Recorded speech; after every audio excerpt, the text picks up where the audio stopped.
A Bíblia diz que Jesus já cumpriu a lei. Mateus 5,17. Ele disse: eu vim para cumprir a lei. O Concílio de Jerusalém determinou que os cristãos nada têm com a lei. Olha aqui, versículo 20.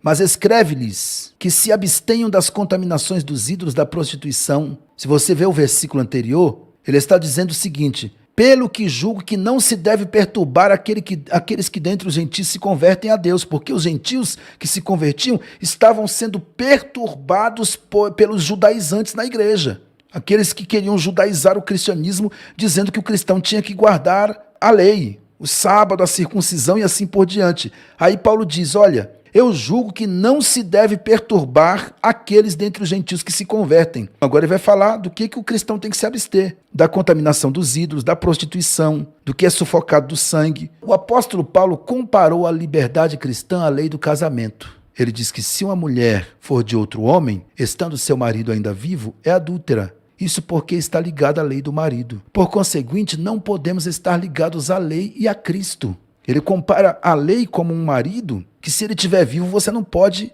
ter outro marido. Nós não podemos estar ligados à lei e a Cristo ao mesmo tempo. Por isso estamos mortos para a lei. Romanos 7,4. Assim, meus irmãos, também vós estáis mortos para a lei, pelo corpo de Cristo, para que sejais doutro daquele que ressuscitou dentre os mortos, a fim de que demos fruto para Deus. Ou seja, nós não somos mais da lei, nós somos de Cristo.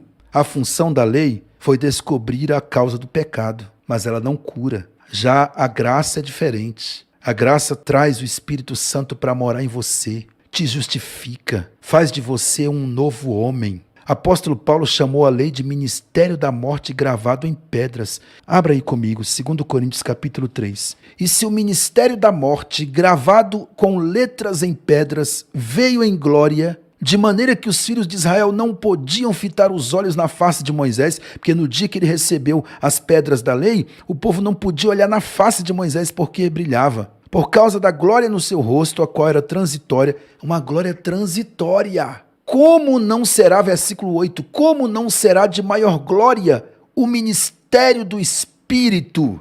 Porque se o ministério da condenação, que é a lei, foi glorioso, muito mais excederá em glória o ministério da justiça.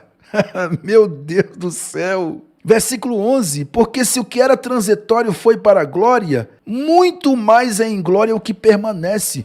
O ministério da lei terminou, o ministério de Cristo permanece. O Antigo Testamento já foi abolido por Cristo, segundo Coríntios 3,14, mas os seus sentidos foram endurecidos porque até hoje o mesmo véu está por levantar na lição do Velho Testamento, o qual foi por Cristo abolido. Olha o que acontece com os sabatistas, versículo 15, leia aí na sua Bíblia. E até hoje, quando é lido Moisés, o véu está posto sobre o coração deles. Eles leem com um véu posto, que não os deixa enxergar a graça. Versículo 16, mas quando se converterem ao Senhor, então o véu se tirará. Não estou dizendo que nós devemos rejeitar os mandamentos, não. Olha aqui que interessante, ó. Novo Testamento não repete o 4º mandamento, que é a guarda do sábado. Aqui são referências bíblicas onde você vai encontrar esses mandamentos do Antigo Testamento no Novo. Mas quando chega no 4º mandamento, na guarda do sábado,